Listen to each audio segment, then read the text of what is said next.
na kilichotokea basi ni kwa sababu tu ya siku ya kufunga shule, mambo yanakuwa ni mengi, muda ni mchache.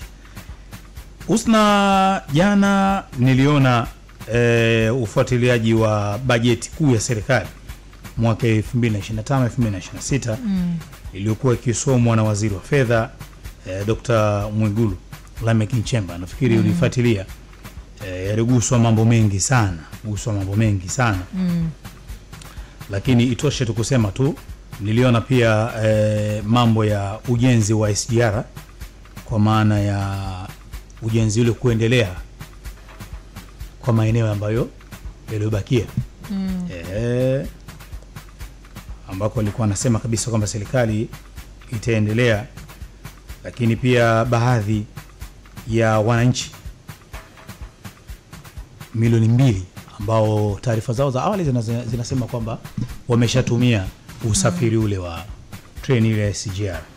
Kwa hiyo pasipo kukufilisi wala kukuchosha na taarifa, hii ilikuwa ni sehemu tu ya taarifa ambayo kwa kiwasilishwa jana wakati nasoma bajeti ile ya serikali 2025-2026, na huyu hapa ni waziri mwenye dhamana Mheshimiwa Mwigulu Nchemba akiwasilisha jana bungeni.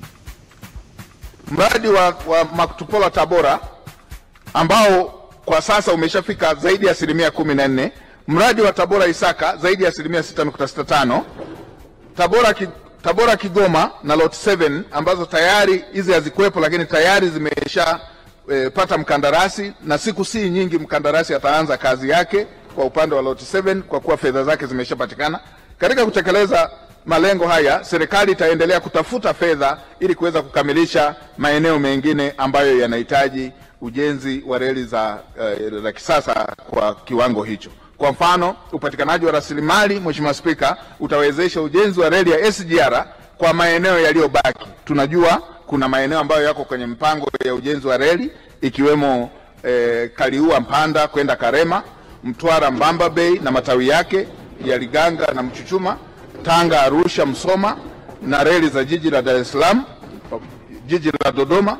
Na kwa upande wa reli ya Tazara, serikali ya Tanzania, Zambia pamoja na China tayari walishasaini makubaliano ili kuweza kuifufua na kuiboresha zaidi reli hiyo ya Tazara. Mmemsikia japo yameguswa mambo mengi, kodi ya magazeti Tanzania isamewe ili ipungue, lakini pia niliona taarifa Tanzania bado inakopesheka kimataifa. Niliona uchochezi wa adui ulenga pia kuzifikia rasilimali kwa maana ya kuweza kuwasilisha kwa baadhi ya maeneo tofauti. Mshanifahamu? Na nimeona jana ilikuwa ni watu wengi kufuatilia bajeti ile wakati inawasilishwa, na nilikumbuka Husna, nikasema wewe ni mfanyabiashara vipi hujaguswa? Kuna eneo ambalo umeguswa kwenye mapunguzo za kwa maana ya kodi na vitu kama hivyo, kwa sababu ni pia ni mfanyabiashara. Kama kuna sehemu umeguswa au la, au katika shughuli zako za kila siku unazofanya kwa maana ya kazini pia, biashara na sehemu nyinginezo, imegusia sehemu nyingi. Na niwe mkweli tu sikupata nafasi ya kuweza kuidadavua, kwa sababu unajua zinaguswa sehemu nyingi, lakini utakuta kila mmoja anakimbilia kwenye eneo lake linalomhusu. Kwa hiyo nikiwa mwazi bado sijapata nafasi ya kuweza kuisikiliza kwa kina kwenye eneo langu linalonihusu. Sawa. Jana ilikuwa ni taarifa kubwa sana hiyo. Jana ilikuwa ni taarifa kubwa. Ilikuwa taarifa kubwa sana kuhusiana na wakati inawasilishwa bajeti ile kwa baadhi ya maeneo. Unajua tena wananchi na kwenye mitandao kuna sehemu ambazo watu ndo wamezigusa zaidi, wamezitembeza, unajua. Kwa sasa watu kila mmoja ana kitu chake ambacho anaona hiki ndo tunaenda nacho. Pale kwenye umaskini pale ndo watu wakaenda napo sana. Tumepao na uje Nilipita Husna. Nilipita. Lakini ikiwa Ijumaa ya kubabiza ingia toka, taarifa nyingine imeona jeshi la polisi kanda maalum Dar es Salaam linasema linachunguza vifo vya watu wawili, mume na mke, ambayo wamejulikana kwa majina ya Anthony Ngaboli mwenye umri wa miaka 46 na mke wake Ana Amiri Juma mwenye umri wa miaka 39. Hawa ni wakazi wa Bonyokwa wilaya Ilala, ambako nimeona tukio hili limeshtusha sana eneo la Bonyokwa, wakazi wakiwa na hali ya kuwa na maswali mengi kukosa majibu. Wanandoa hawa kukutwa chumbani kwao wakiwa wameshafariki. Baada ya fanya biashara Ali Ahmad Ngabori. Na niliona hata majirani wanazungumza kwamba jana walikuwepo, na kuna baadhi ya majirani walisema kwamba walikwenda kabisa kupata mahitaji. Hasa anatajwa mama huyu kwamba walikwenda dukani kwake na wakapata mahitaji na wakarudi, waliongea vizuri tu. Sasa wajui nini ambacho kimetokea kupelekea vifo hivi vya majirani. Jamani. Na nimefuatilia, kuna baadhi ya watu ambao walipata nafasi ya kuweza kuojiwa pale nje wakiwa nyumbani, ambao walipata bahati ya kuingia paka ndani. Kwa baadhi ya ndugu walisema kwamba waliona kwamba ile miili ina majeraha. Ndio. Lakini jeshi la polisi kupitia kanda maalum kamanda Jumani Murilo alisema wao wametoa taarifa kuhusiana na tukio hili. Lakini nao pia watalifanyia uchunguzi zaidi. Lakini nimeona pia dada wa kazi ambaye alisema kwamba baba na mama waliingia chumbani kupumzika na wakawaacha wao wakiwa sitting room. Kwa mujibu wa dada wa kazi. Ndio. Na akasema kwamba wao wamegundua. Kwa nini wamegundua? Kwa sababu kuna mwanafunzi, kuna mtoto ambaye anatakiwa asubuhi aende shule. Kwa hiyo akaona kwamba wazazi bado hawajaamka, na yule mtoto alikuja akamgongea dada kwamba wazazi bado hawajaamka. Kwa hiyo wao walivyokwenda kugonga dada hakufunguliwa, na dada akamwambia kwamba mimi siwezi kuingia chumba cha wazazi. Kwa hiyo dada ndio akazunguka nyumba dirishani kule, kwa dirisha limevunjwa, alafu kuna alama za, yani kuna damu ndipo akamwagiza yule kijana kwamba hebu ingia ndani. Ndio kijana anaingia ndani na kupiga kelele, dada anakuja anaona ile hali. Wanatoa taarifa. Kwa hiyo polisi walifika pale baada ya taarifa hili na wakachukua miili. Nyumba ni kubwa. Nyumba ni kubwa. Na baada ya hapo ndani ya fence. Ina maana watu wao wamedhamiria kama kawaida. Sasa kijulikana nini ambacho wameingia ndani kilichowakuta hasa. Kamanda hapa yupo kutoka kanda maalum Jumani Mulilo akizungumza kuhusiana na tukio hili. Jeshi la polisi kanda maalum ya Dar es Salaam linachunguza vifo vya watu wawili, mume na mke, ambao wamejulikana kwa majina ya Anthony Hilary Ngabori au wakati mwingine Ali Ngabori mwenye umri wa miaka 46 na mke wake ambaye amefahamika kwa jina la Ana Amiri Juma anayekadiriwa kuwa na umri wa miaka 39. Wote ni wakazi wa Bunyokwa ambayo ipo katika wilaya ya Ilala jijini Dar es Salaam. Tukio hili ambalo linachunguzwa na jeshi la polisi linadaiwa kutokea usiku wa kuamkia tarehe 12 mwezi huu wa Juni mwaka 2025 kwenye nyumba yao ya familia. Mili hii imekutwa ndani ya chumba chao cha kulala huku ikiwa na majeraha. Uchunguzi wa kina juu ya tukio hili la kuhuzunisha unaendelea ili kujua na kubaini kwa kina chanzo halisi cha vifo hivyo vya wana familia. Wameacha mtoto mmoja.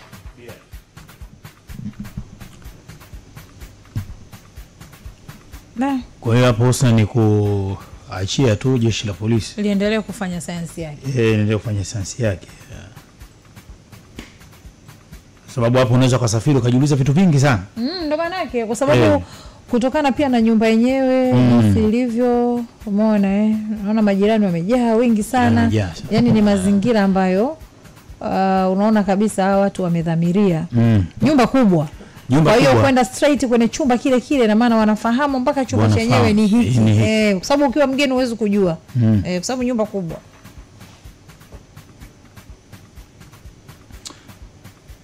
Na Husna, nilichojifunza kwanza wewe umezungumza kuhusiana na mazingira ya nyumba. Mazingira ya nyumba umeona? Mazingira ya nyumba. Nyumba kisasa. Lakini pia wapendwa wetu hawa walikuwa wakiishi vizuri na watu. Majirani. Majirani. Sababu ule umati wa watu uliona namna ambavyo watu walivyoguswa, namna jinsi ambavyo kwa kizungumza kuhusiana tukio hili, lakini wakiwaelezea ni watu wa aina gani, jinsi ambavyo walikuwa wakiishi na watu hapo mtaani. Ushaelewa Tunasema inna lillahi wa inna ilaihi rajiun.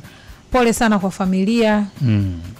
Mwenyezi Mungu awape subra. Hiki ni kipindi kigumu sana wao na wanachopitia kwa kweli. Sawa, lakini tukiwa pia katika mwendelezo wa kufunga shule, nimeona taarifa nyingine, maana jana kwa matukio mengi sana kusikitisha. Nimeona watu 9 wamefariki dunia na wengine 44 kujeruhiwa katika ajali iliyotokea katika majira ya alfajiri eneo la Gono katika wilaya ya Mvomero mkoani Morogoro. Barabara kuu ya Morogoro Iringa, baada ya gari aina ya Scania yenye namba T 406 CZS yenye tera namba T 804 BUB kugongana na basi la abiria Haja Express T 523 EKM likitokea Mbeya kuelekea Dar es Salaam, ambako usna taarifa zinasema kwamba gari hilo ambalo limehusisha ajali iliyobeba gari shehena ya sukari na basi la abiria lilikuwa kitokea jijini Mbeya, na nikaona baada ya lile gari kuanguka, lile Scania kuanguka ambalo lilikuwa limebeba shehena ya sukari, hizi video ambazo zinatembea katika mtandao nimeona kwa watu wanazoa. Sote walikuwa wanazoa sukari. Walikuwa wanazoa sana sukari. Nimeona watu walikuwa wanazoa sukari. Na japo kamanda kutokea mkoani Morogoro alishawahi kuzungumza. Mara mwisho ilikuwa gari la juice, kwa limebeba juice. Na kama nakumbuka, carton za juice. Watu wakaenda nazo. Watu wakawa wanabeba sana. Sasa angalia ajali hii imepelekea imegharimu maisha ya watu 9 na majeruhi 44. Lakini angalia wananchi jinsi ambavyo kitu ambacho kifanya pale. Na kamanda amezungumza kuhusiana na dereva ambaye alisababisha ajali ile na amekimbia, japo jeshi la polisi wanasema kwamba wanamtafuta. Taarifa inatolewa na kamanda wa jeshi la polisi Alex Mkama, ambaye anatolea ufafanuzi kuhusiana na tukio la ajali hiyo. Ajali hiyo imetokea Juni 12 mwaka 2025 muda wa alfajiri huko katika eneo la Merera Kibaoni, kata ya Merera, wilaya ya Mvomero, mkoani Morogoro, kwenye barabara kuu ya Iringa Morogoro, ambapo gari yenye namba za usajili T 523 EKM, hii ni aina ya Higa basi, likiendeshwa na dereva anaitwa Hussein Mohamed Mkwizu mwenye umri wa miaka 59, mkazi wa Dar es Salaam, ambaye amefariki kwenye ajali hiyo, likitokea mkoani Mbeya kwenda mkoani Dar es Salaam. Iligongwa na lori la mizigo lenye namba za usajili T 406 CZS na tela lake namba T 804 BUB aina ya Scania, hii ikiendeshwa na dereva ambaye nimesema anatafutwa, na kusababisha vifo vya watu 9. Kati yao hao watu 9 wanaume ni 5 na wanawake 4, na majeruhi ni 19 wakiwa na jinsia mbalimbali. Uchunguzi wa awali umebaini kuwa chanzo cha ajali hiyo ni uzembe wa dereva wa lori kushindwa kulidhibiti gari lake na kupoteza uelekeo kisha kuligonga basi. Yeye huyu alikuwa anashuka anatokea Morogoro anakwenda uelekeo wa Iringa. Eneo lile lina mteremko, yeye ameteremka akashindwa kulimudu lile gari. Ile gari limeyumba na ile container ambayo kwa amebeba juu pale ikachomoka ikachimba chini kwenye barabara pale, baadaye ikaja ikafamia lile basi. Dereva wa basi amejitahidi kulikwepa lile container, lakini na kama utaona amekwenda pembeni kabisa ya barabara pale kujaribu kukwepa, lakini amegongwa na ile engo sasa ya ile container na kusababisha vile vifo vya watu ambao nimewataja. Baadhi ya majeruhi wana hali mbaya na wamepelekwa hospitalini katika hospitali ya rufaa mkoa wa Morogoro kwa ajili ya kupatiwa matibabu, na miili ya marehemu imehifadhiwa katika chumba cha kuhifadhia maiti hospitalini hapo kwa ajili ya utambuzi. Hiyo usina ndio taarifa ya kamanda tokea Morogoro kuhusiana na tukio hili. Tunawapa pole sana kwa familia ambao wamepoteza maisha, kwa ndugu, lakini pia kwa majeruhi tunaombea waweze kupata haweni haraka na kuweza kuendelea na majukumu yao. Tunasema Bwana alitoa na Bwana ametoa, jina lake lihimidiwe, yapumzika kwa amani. Amina. Amina.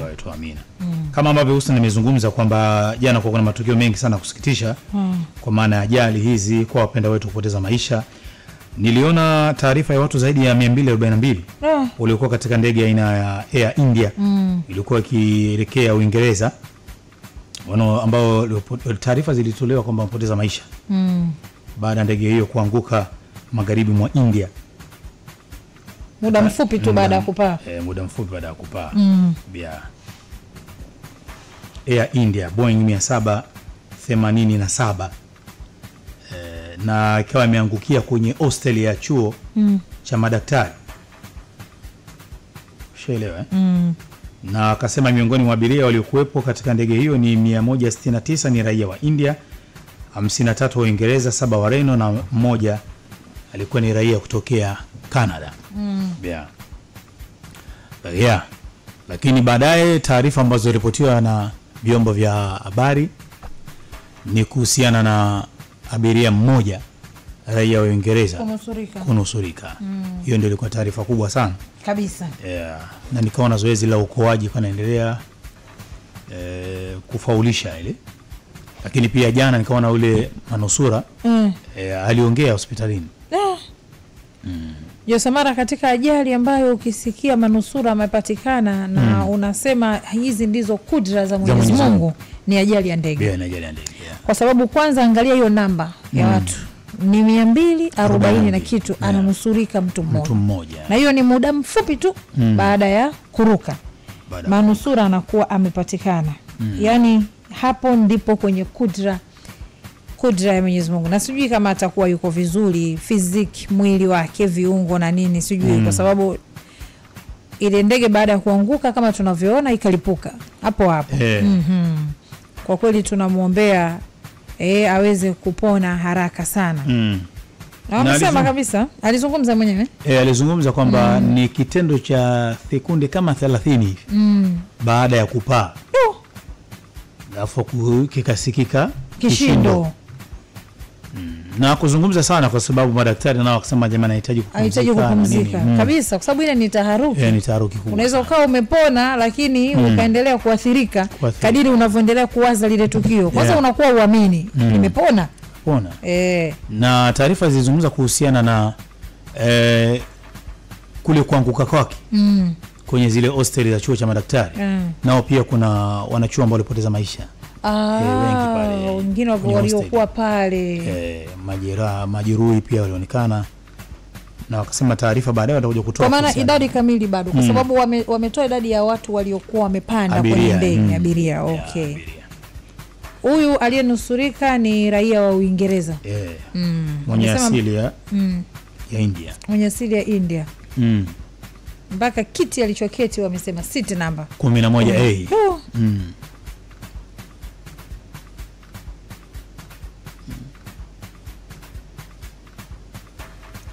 Lakini baadaye nimeona kuna picha baadaye nikaona picha zinasambaa story ya dokta ambaye alipiga selfie.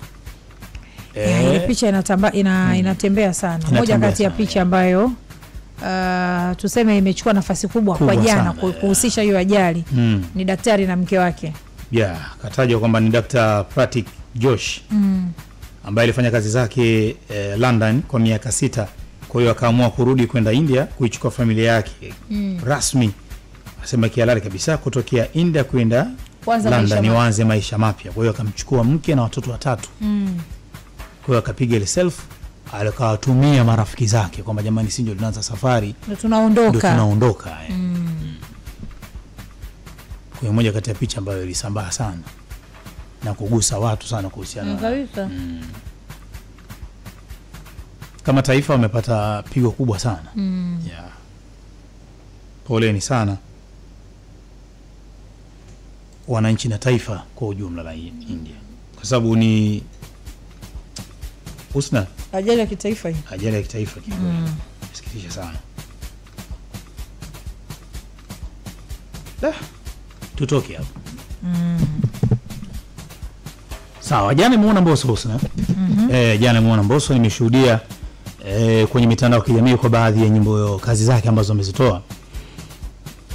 Kiukweli ukipata nafasi ukipita kwenye YouTube ukiandika EP za Mbosso utafurahia kazi kwa sababu nimeona namba zote nimesikiliza kwa uchache 7. Nafikiri weekend hii ndio nitapata muda mzuri sana wa kuweza kuchambua moja baada ya nyingine. Na kiukweli mimi kama ninavyozungumza kila siku kuhusiana na mwanamuziki huyu, ni mwanamuziki ambaye amejaa vitu vingi sana: mashairi, ujumbe, melody, mpangilio wa kazi na kadhalika. Kwa hiyo jana ameweza kuthibitishia umma na mashabiki kwamba hakukosea kwenye kuandika lakini pia kuandaa nyimbo hizo. Mwanamuziki anatoa nyimbo 7 kwa wadau na mashabiki. Tumeshazoea ingekuwa ni aina ya muziki mwingine kama dance unaotafuta ukumbi mkubwa linafanyika uzinduzi la dunia Husna Abdul. Ndio. Na maisha mengine yanaendelea, lakini huu kitu ambacho mimi nilikichukua ni uthubutu wa kazi yake na uwezo wake zaidi. Ina maana hapo kuna kazi nyingine watu wakae mkao tayari kwa mambo mazuri ambayo yanakuja zaidi kutoka kwa mwanamuziki huyu Mbosso. Na jana nikamwona afisa habari msemaji huyu wa timu ya Young Africa Halikamu alizungumza na alimzungumzia yeye Mbosso, na kuna baadhi ya kazi ambazo yeye anazipenda kutoka kwa msanii huyu, na akaimention kabisa kuna wimbo mmoja wa Shida ambao Mbosso aliimba mambo mengi sana na akapitia kuhusiana na wimbo ule na akililate na maisha yake ambayo haliwahi kupitia. Huyu hapa afisa habari na msemaji wa timu ya Young Africa Halikamu. Ya muda wote nyimbo ya Mbosso ya muda wote ambayo unaipenda ni ile Riziki. Riziki sio na nini na nimeona kama kaimba toka wapi sio sawa bwana. Alosema mafungu Riziki mafungu 7 kudanganya. Kudanganya Riziki mafungu mawili kupata ukukosa. Alo yasema baba sio na nini shida. Hiyo nyimbo sasa sisi kitu na naisikia yanikumbushaga maisha yangu ya nyuma. Nipenda pambana kutafuta maisha. Sawa. So kupitia usiku wa leo ambao amefanya EP review, kuna kitu gani cha kumwambia? Mbosso amethibitisha kwamba huwa habahatishi. Unajua sawa msanii ambaye anafanya kazi alafu unaamini ndo mwisho alafu anakusurprise tena. Kwa hiyo Mbosso amethibitisha sio ni msanii wa kawaida, ni msanii mkubwa ambaye anahitaji heshima yake. Yaani kifupi ni kwamba Mbosso anahitaji heshima yake kwenye game. Bado sioni kama watu wanampa heshima na ustahili. Sasa hivi Mbosso anaipambania heshima yake. Hatuchezi. Mambo. Wale Mbosso alinicheki na akaniambia bana nazindua jambo langu. Njoo nipe support, usikilize muziki mzuri. Na huyo Mbosso ni shabiki wa Simba. Kwa hiyo ananipigia kama alikuwa na wasiwasi nitakuja. Niliyotamka ndani ndio ukweli. Kama kuna msanii ambaye ni shabiki wa Simba na anapendwa na wanayanga, basi msanii ni Mbosso kali. Kwa sababu hatumuoni akiwa kwenye politics za football. Tunamuona akiburudisha jamii kubwa ya muziki, jamii kubwa ya Tanzania. Kwa hiyo sisi tunampenda sana. Hata kuniambia njoo nikamwambia nakuja. Nashangaa makolo wenzake hawapo ndani sio.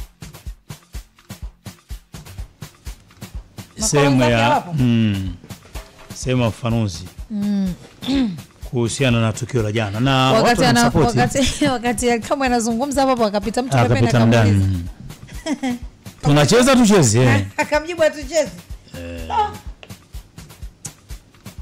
Mambo ni mengi, muda ni mchache Husna. Jana nilimpa kazi Heavyweight Dula kuhusiana na Aish Manula. Kuhusishwa kwamba bwana naona inaelekea kwamba inaonekana mkataba wake unakwisha, lakini pia kuhusishwa na kusajiliwa na timu ya Azam. Yako mambo mengi sana yale ambayo Husna unapendaga wewe yale yani kutokea huma jekejeke anayapenda, lakini this time yamezidi. Naona kama sasa hivi amepumua kwa nani kwa Faisal. Amepumua. Sasa yanaweza vipi kuhema wakati tayari unaona kuna mambo makubwa zaidi ya kuhema. Swala la tunacheza hatuchezi. Yosemara. Hii imechukua. Imechukua. Hapo sana hawezi kujadiliwa mtu yote hapo. Tunacheza hatuchezi. Tunacheza hatuchezi. Hiyo itakuwa yani ishachukua hiyo. Ishachukua. Na jana afisa kama unavyoona katika baadhi ya maeneo anakuwa na ushujaa mkubwa sana wa kuweza kujibu. Basi wewe kama mshabiki na mdau kuna kitu unakuwa unakipata. Kuna kitu unakuwa unakipata. Sawa, kwa hiyo Dula anasemaje? Kapata majibu? Dula bwana ana majibu. Naona simpati hapo. Wewe umpati? Simpati. Dula imekuaje tena? Hao ndio zile siku ambayo unamuhitaji mtu zaidi ndio emergency na kwa za dunia. Ndio maana yake. Majibu kapata. Heavyweight Dula huyu hapa kapatikana. Heavyweight. Yes. Kwema ndugu yangu. Kwema kabisa, habari za asubuhi. Salama ya Ijumaa, leo tunafunga shule ingia toka na jana nafikiri nilikupa kazi kuhusiana na kufuatilia swala la Aishi Manula. Ndio. Yako mambo mengi sana yamezungumzwa kwa historia na watu wakanazungumza na wanakiwasilisha hiki na kile kwa baadhi ya matukio na kitu ambacho kilipelekea kwa muda mrefu hatujamuona akiwa golini, yakihusishwa mambo mengi. Lakini kwa hili ambalo limechukua nafasi kubwa ni kuhusiana na yeye kuhusishwa na kujiunga na Azam, kwamba msimu inaonekana mkataba wake unatamatika, kwa hiyo safari yake inaonekana kwamba ataelekea Azam. Lakini pia golikipa yule Mahmoud nimeona pia kuna taarifa za kusitishwa mkataba wake kwa sababu bakisha mwaka mmoja.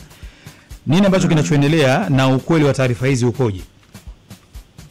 Yes, ukweli ni kwamba katika baada ya mimi kufuatilia yes, nimebaini kwamba Aishi Manula baada ya kumaliza mkataba wake, kwa sababu kumbuka alisaini mkataba, mara ya mwisho kusaini mkataba ilikuwa ni mwaka 2022, maana yake kwa ajili ya msimu wa 2022-23.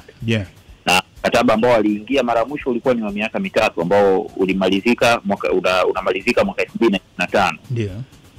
Kwa hiyo na hata utambulisho wake nafikiri mliona jezi yake ilikuwa imeandikwa 2025 ambao ndo hii na msimu ndo huu unamalizikia. Kwa hiyo Azam FC, kwa sababu Manula tayari alikwanza katikati hapa aliwahi kuomba kuenda Azam kwa mkopo, lakini Simba walikataa mwanzoni mwa msimu huu. Simba walikataa. Na walikataa bado walikuwa hawamtumii. Kwa hiyo baada ya mkataba wake kumalizika, Simba nao wakawa wamemalizana naye. Kwa hiyo ataenda Azam FC, atarejea nyumbani Azam FC. Kwa hiyo na taarifa inaenda mbali zaidi, nasema amehakikishiwa yeye kuweza kuwa goalkeeper namba 1 kuanzia msimu unaofuatia. Kwa hiyo nafasi yake ndani ya Azam FC amehakikishiwa itakuwa ni kubwa zaidi kuweza kuanza kwenye msimu wa 2025-26. Umeona. Kwa hiyo hiyo taarifa ni kweli, na ulivyonipa kazi nimefuatilia, nimegundua hivyo. Kwa hiyo msimu ujao kwa 100% Aishi Manula atakuwa mchezaji wa Azam FC. Sawa. Kwa msimu ujao. Wana Simba wenyewe wanasemaje? Wametoa baraka? Wapo tayari? Au ndio moyo unaumia? Unajua swala liko wazi. Toka ilipotokea swala la Simba kufungwa goli 5 ndio na Yanga, kwa sababu ile mechi ya Aishi Manula ndo alikuwa goalkeeper namba aloanza, manake alocheza na aloruhusu zile goli 5, na kwa bahati mbaya alikuwa ametoka kwenye kipindi cha majeraha ya muda mrefu. Na mara nyingi sana tumezoea hizi mechi zetu kubwa hizi za Simba na Yanga, mchezaji akiwa ametoka kwenye majeraha kumwanzisha inakuwa ngumu. Na kwa sababu yeye alianza na aliruhusu goli 5, basi maneno alianzia pale, na ndo maana unaona toka msimu umemalizika msimu ule hajapata tena nafasi. Na katika kufanya uchunguzi wangu nikabaini wana Simba wengi sana waliondoa kabisa imani naye toka alipofungwa zile goli 5, na wala sijasikia mwana Simba yoyote akilalamika kuhusiana na Manula kucheza, kwa sababu toka amekuwa akikaa bench. Unajua kuna mechi zingine Kamara hayupo anacheza Ali Salim. Ndio. Hakuna hata mwana Simba ambaye amewahi kulalamika kwa mbona Manula hapa. Kwa hiyo kwa kitendo tu cha kukaliwa kimya na mashabiki kama hivyo, naonyesha mashabiki hawakuwa tena na mpango naye. Wako tayari na tuseme wamemwacha, hawana tena wanachomdai by the way. Kwa hiyo kwa hili Dula nataka kuniambia maisha ya mpira ikitokea bahati mbaya yaweza kugharimu katika karia yako yote. Ndio maana yake. Kabisa kirahisi sana. Sana soka letu. Unajua soka letu sisi unajua sisi mashabiki 100% kubwa. Tunahisia, yani wadau wa soka wote tunahisia. zile hisia zinaweza zikafanya mtu akakosa kufanya mambo kiueledi, akasahau mambo yote ambayo mchezaji amewahi kufanya na vitu kama hivyo ndani ya muda mchache sana. Sababu Manula, kumbuka, aliwahi kuchukua tuzo ya golikipa bora mara 5 mfululizo. Ndio. Manula msimu wake wa mwisho akiwa Azam FC na misimu minne akiwa Simba Sports Club. Lakini hiyo yote haikumsaidia yeye kuweza kujisafisha kabisa na kabisa. Yake ameweza kusaulika kirahisi sana. Kwa hiyo ndio hivyo, yani unajua binadamu hawana kumbukumbu. Dula, punguza wema mazuri, punguza wema, unaambiwa binadamu hawana kumbukumbu. Ndio. Ila nawaelewa pia. Dula amezungumza pakubwa sana.